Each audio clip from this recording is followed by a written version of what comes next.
Welcome to Tenor Tech, where I solve the problems you didn't even know you had.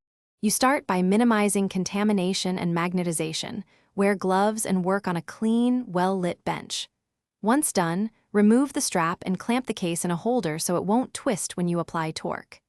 Use the correct case opener, a notch wrench for snapbacks, a 3-jaw opener for screwbacks, and apply steady pressure to avoid slipping. Make sure to keep tiny parts in a tray. This prevents loss and explains why a methodical first step matters for the rest of the You now focus on freeing the stem and lifting the movement. First, pull the crown to the time-setting position, then depress the small release screw or lever. This releases the stem without bending. Once released, make sure the balance wheel isn't touching anything and support the movement with a movement holder or finger guard. Use soft tweezers and pegwood to ease any contact points. This prevents damage to the dial, hands, and pivots.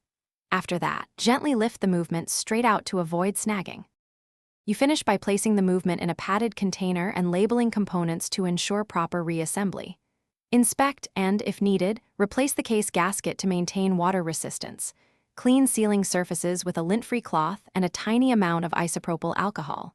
Once reassembly is planned, test crown function before closing. If something is stuck, do not force it.